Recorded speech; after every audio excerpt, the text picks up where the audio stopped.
It was raining heavily on that night. I was standing in front of the mantelpiece, flicking through my diary with pages reading random numbers like 2, 3, 6, 1, 3, 2, with sequential date, as I came across an empty page. The 23rd of March 2012, I wrote on the heading column, and closed the diary, and put it back on the mantelpiece. My house was situated near a cemetery. There was a road which was parallel to my house, but no one seemed to travel on it at night. I never understood the fear they had for ghosts.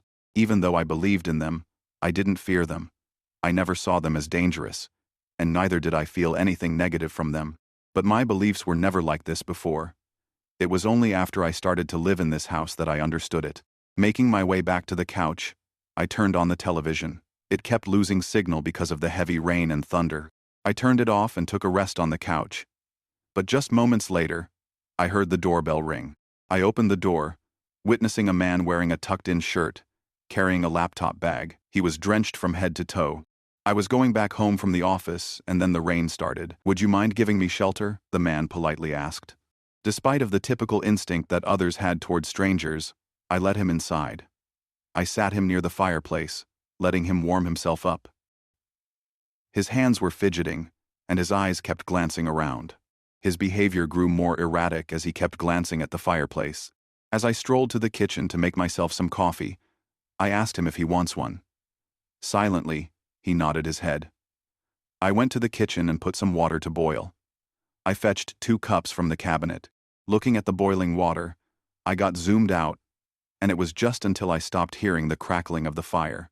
I went back to the living room, finding the fire extinguished. I looked at the open window and thought, that's why. As I walked towards the window and closed it, I lit the fire again and went back to the kitchen.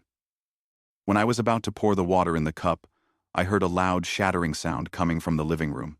I ran back to the living room and found the man lying on the ground next to the chandelier that fell down. He grabbed a piece shard and ran towards me. But before he could do anything, something pulled him from behind, perhaps a spectral energy, and dropped him on the floor. He lurched, trying hard to escape. A shadow emerged, grabbing him by the neck. He thrashed his feet, but the shadow snapped his neck, and he died. As he fell lifeless on the ground, a hysterical laugh could be heard echoing across the walls. It was me. I started laughing loudly as I witnessed his body turn blue. I dragged the body in the backyard, burying him in the grave I dug before. I went back into the house, towards the mantelpiece.